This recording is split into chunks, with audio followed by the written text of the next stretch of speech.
Movies info tutorial presenting beauty and the beast. ये कहानी है फ्रांस के एक राजकुमार की जो बहुत ही ज़्यादा निर्दयी और क्रूर होता है। वो गांव के लोगों से कर वसूल करता था ताकि वो अपने महल को सुंदर चीज़ों से सजा सके और बड़ी बड़ी दावतें दे सके। वो अपनी दावतों में केवल सुंदर और हसीन चेहरों को ही बुलाया करता था। एक रात जब वो शहजादा अपनी दावत में होता है तो सर्द तूफान से बचने के लिए एक बदसूरत बुढ़िया शहजादे के महल में आ जाती है। वो शहजादे की शान में उसे एक गुलाब का फूल देती है, पर बुढ़िया के बदसूरत चेहरे की वजह से वो शहजादा उसके तोहफे को ठुकरा देता है। वो बूढ़ी औरत शहजादे को बहुत समझाती है कि खूबसूरती सूरत में नहीं बल्कि सीरत में होती है, क्योंकि खूबसूरती दिल में होती है। पर वो शहजादा उसकी एक नहीं सुनता।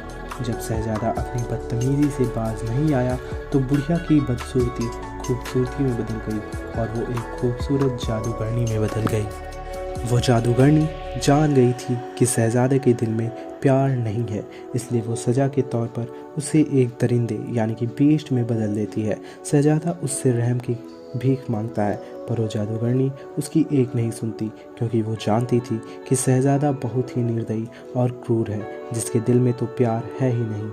धीरे धीरे समय बीतने लगता है और शहजादे को जानने वाले सभी लोग उसे भूल जाते हैं, क्योंकि जादूगरनी ने उन सब पर जादू किया होता है।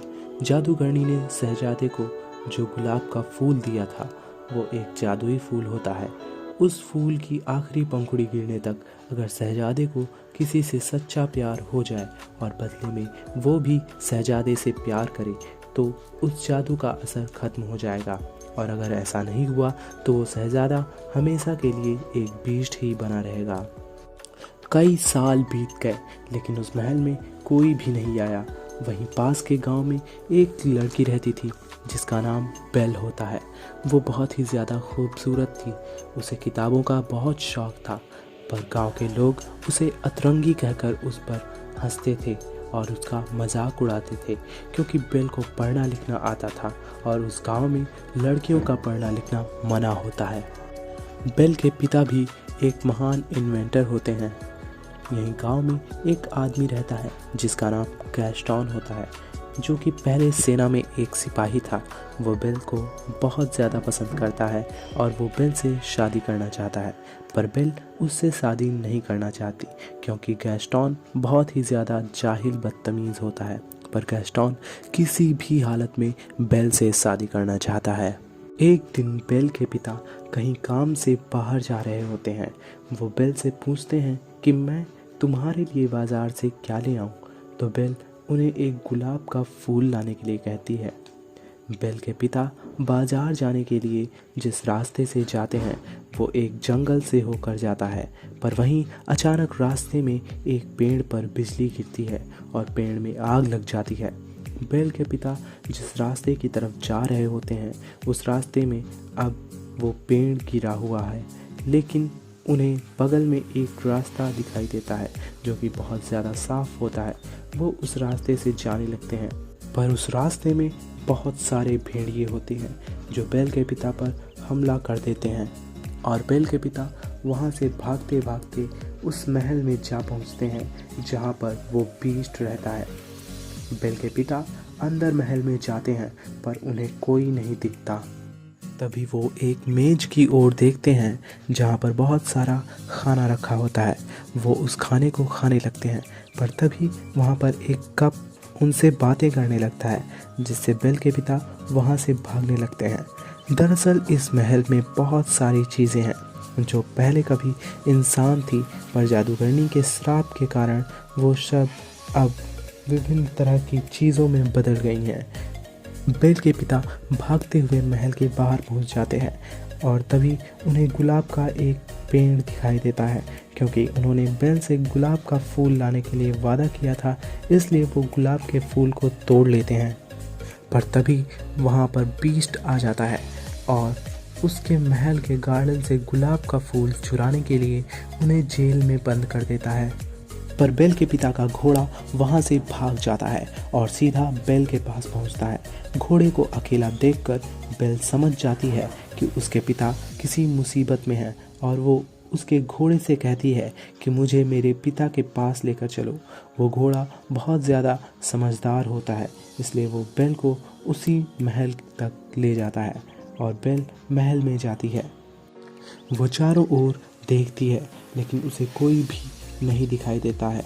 यहाँ पर बेल को कई तरह की आवाज़ें सुनाई देती हैं। किसी तरह बेल अपने पिता के पास पहुँच जाती है।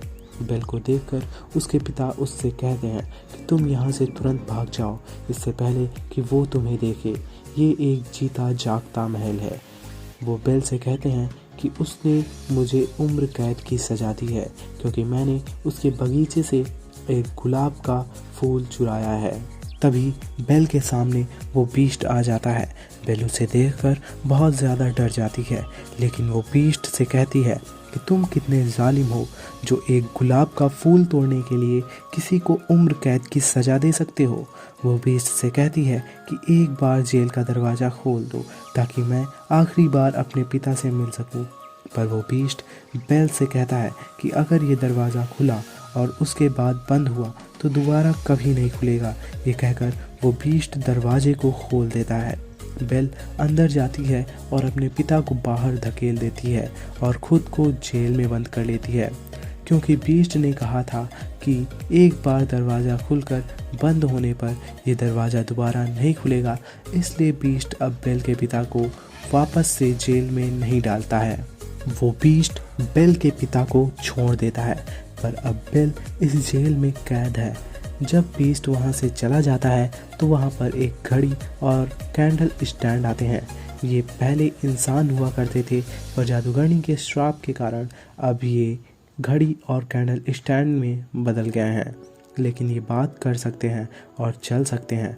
ये बेल को छुड़वा लेते हैं और उसे एक अलग नया कमरा देते हैं, क्योंकि इन्हें लगता है कि बेल ही वो लड़की है जो इन्हें श्राप से मुक्त कर सकती है।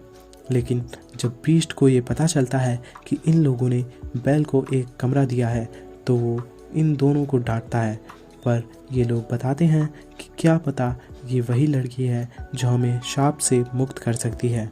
वो दोनों बीस्ट से कहते हैं कि तुम्हें बेल के साथ डिनर करना चाहिए, पर बीस्ट कहता है कि मैं एक चोर की बेटी के साथ कभी भी खाना नहीं खाऊंगा।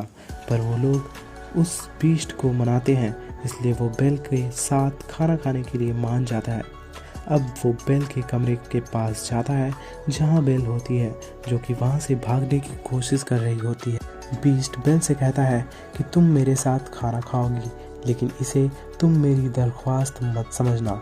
बेल बीस्ट से कहती है कि क्या तुम पागल हो? पहले तुमने मेरे पापा और फिर मुझे कैद किया और अब तुम चाहते हो कि मैं तुम्हारे साथ खाना खाऊं? बीस्ट जोर जोर से चिल्लाता है और कहता है कि तुम मेरे साथ अभी खाना खाओगी, लेकिन बेल उसे कहती है कि मैं भूख से मर जाऊंगी, लेकिन तुम्हारे साथ खाना कभी नहीं खाऊंगी। इस बात पर बीस्ट कहता है कि तुम्हारी ये ख्वाहिश भी पूरी होगी, और वो सबसे कहता है कि इस लड़की को कोई भी खाना नहीं देगा, इसे भूख से मरने दो। ये कहकर वो वहाँ से चला जाता है।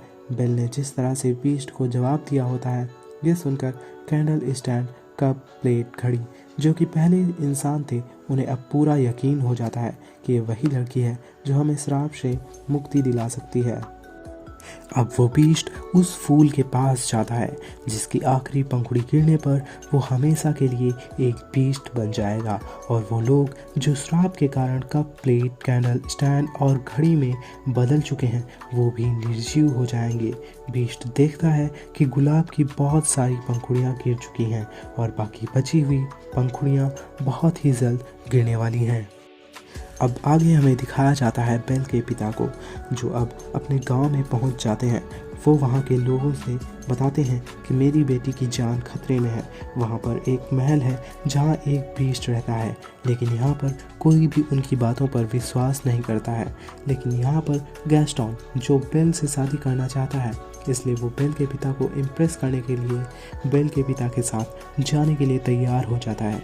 अब गैस्टॉन और उसका दोस्त बेल के पिता के साथ जंगल तक पहुंचते हैं, और जब ये लोग वहां पहुंचते हैं जहां से बेल के पिता ने दूसरा रास्ता लिया था जो महल तक पहुंचता है, तो वो रास्ता उन्हें मिलता ही नहीं। गैस्टॉन इस बात से भड़क जाता है। वो कहता है कि कोई बीस्ट नहीं होता और अब तुम्हारा दिमाग सटिया गया है। गैस्टॉन बेल के पिता से बताता है कि वो बेल से प्यार करता है और उससे शादी करना चाहता है। इस बात पर बेल के पिता गैस्टॉन से कहते हैं कि तुम्हारा ये सपना इस जन्म में तो नहीं पूरा हो पाएगा। इस बात से गैस्टॉन को बहुत ज़्यादा गुस्सा आ जाता है और वो वहीं पर बेल के पिता को एक पेड़ से बांध देता है ताकि भेड़िए उसे खा जाए, लेकिन ऐसा नहीं होता और अगली सुबह वहाँ पर एक लेडी आती है जिसका नाम अगाथा होता है, जिसे गांव से बाहर निकाल दिया गया था। वो बेल के पिता को बचा लेती है। वहीं दूसरी तरफ हमें महल में बेल को दिखाया जाता है जो कि उसी गुलाब तक पहुँच जाती है जिस फूल को जादूगरनी ने शहजादे को दिया था। इसकी आखिरी पंखुड़ी गिरने पर वो सभी खत्म हो जाएंगे। बेल फूल को छूने ही वाली होती है कि तभी वहाँ पर बीस्ट आ जाता है।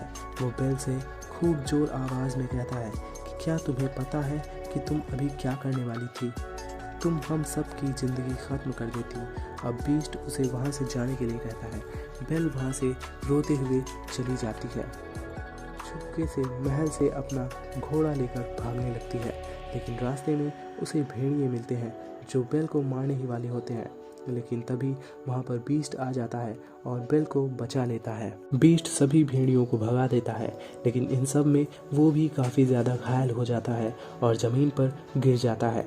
तब बेल उसे कहती है कि तुम उठने का प्रयास करो क्योंकि मैं अकेले तुम्हें नहीं उठा पाऊंगी। और वो बीस्ट बड़ी मुश्किल से खड़ा होता है। बेल उसे अपने घोड़े पर बिठाकर वापस महल में ले आती है। बेल को वापस महल में देखकर सभी श्रापित वस्तुएं काफ़ी खुश हो जाती हैं क्योंकि वो लोग चाहते हैं कि बेल महल में रहे। वो बेल को बताते हैं कि गुलाब की आखिरी पंखुड़ी गिरने पर वो सब जिन रूप में हैं उसी रूप में रह जाएंगे, लेकिन वो लोग बेल को ये नहीं बताते हैं कि उन्हें मुक्ति कैसे मिलेगी। अब आगे हमें दिखाया जाता है कि बेल बीस्ट की मरहम पट्टी करती है। अगली सुबह बीस्ट बेड पर लेटा होता है और बेल उसके बेड के पास बैठी होती है तो वो एक शायरी पढ़ती है क्योंकि बेल को किताबों का बहुत शौक होता है, लेकिन इस शायरी को बीस्ट खुद ही पूरा कर देता है। इस बात से बेल बहुत शॉक्ड हो जाती है। वो बीस्ट से पूछती है कि क्या तुम शेर और शायरी पढ़ते हो? तो बीस्ट कहता है कि प्यार और मोहब्बत की तो बिल्कुल भी नहीं, लेकिन मेरी तालीम बहुत अच्छी हुई है। बेल कहती है कि मुझे तो प्यार मोहब्बत की बातें किताबें बहुत अच्छी लगती हैं। बीस्ट कहता है कि वो तो तुम्हारी शक्ल पर ही साफ दिखता है। बीस्ट बेल से कहता है कि तुम्हें अगर कुछ पढ़ना ही है तो कुछ अच्छा पढ़ो। और अब बीस्ट बेल को एक लाइब्रेरी में लेकर जाता है जहां बेल उस लाइब्रेरी को देखकर पूरी तरह से हैरान हो जाती है क्योंकि वहां पर बहुत किताबें होती हैं। वहाँ बेल के गांव में उसे एक भी किताब नहीं मिलती थी और जो भी मिलती भी थी तो उसे उसके लिए बहुत मेहनत करनी पड़ती थी, लेकिन यहाँ पर किताबों का बहुत बड़ा भंडार है। बीस्ट कहता है कि अगर तुम चाहो तो यहीं पर रह सकती हो और इस बात से बेल बहुत ज़्यादा खुश हो जाती है। और अब धीरे धीरे इन दोनों के बीच दोस्ती होने लगती है। ये दोनों साथ घूमते हैं और बेल बीस्ट को किताबें पढ़कर सुनाती है। ये साथ में खाना खाते हैं और अब बीस्ट गाना भी गाता है। बीस्ट बेल को एक जादुई किताब दिखाता है जिसे जादूगरनी ने बीस्ट को दिया था। बीस्ट बेल से कहता है कि इस किताब से तुम समय में कहीं भी जा सकती हो और बेल उस वक्त में जाना चाहती है जब उसकी मॉम ने उसे आखिरी बार देखा था। और जब वो उस वक्त में जाती है तो बेल को पता चलता है कि उसकी मॉम को प्लेग हुआ था। इसीलिए बेल की माँ ने बेल के पिता को कहा था कि तुम बेल को लेकर हमेशा के लिए यहाँ से दूर चले जाओ ताकि बेल को ये बीमारी कभी ना लगे। और ये सुनकर बेल को बहुत दुख होता है क्योंकि बेल को पहले ये बात नहीं पता थी। उसके बाद ये लोग समय में वापस आ जाते हैं। अब हमें दिखाया जाता है कि वो कर्नल स्टैन बीस्ट को कहता है कि तुम बेल से कह दो कि तुम उससे प्यार करते हो, लेकिन बीस्ट कहता है कि वो मुझसे कभी भी प्यार नहीं करेगी। कर्नल स्टैन और बाकी सभी चीज़ें बीस्ट को बहुत ज़्यादा कन्विंस करते हैं और वो लोग बीस्ट को तैयार करते हैं। वहीं दूसरी तरफ बेल को भी तैयार किया जाता है। अब ये दोनों लोग डांस करने के लिए आते हैं। दूसरी तरफ अब हमें दिखाया जाता है कि बेल के पिता गांव पहुंच जाते हैं। वो लोगों को बताते हैं कि गैस्टोन ने उन्हें पेड़ से बांध दिया था ताकि भेड़िए उन्हें खा लें, और उनके साथ एगाथा भी होती है जिसने जंगल में उनकी जान बचाई थी। लेकिन गैस्टोन इस बात से पूरी तरह से मुकर जाता है। वो कहता है कि ये झूठ बोल रहे हैं, इनकी दिमागी हालत ठीक नहीं है और इनके ऊपर कोई शैतानी साया है। वो ये भी बताता है कि एगाथा की गवाही कोई मान्य नहीं रखती क्योंकि इसे पहले ही गांव से निकाल दिया गया है। गैस्टोन की तरफ से उसका दोस्त गवाही देता है कि गैस्टोन ने ऐसा कुछ भी नहीं किया, और अब सभी गांव वालों को ये यकीन हो जाता है कि गैस्टोन सही बोल रहा है और बेल के पिता वाकई पागल हैं। इसलिए गांव के लोग बेल के पिता को पकड़ लेते हैं। दूसरी तरफ महल में दिखाया जाता है कि बेल और बीस्ट दोनों डांस कर रहे होते हैं। बीस्ट बेल से कहता है कि मैं ये एहसास तो भूल ही गया था।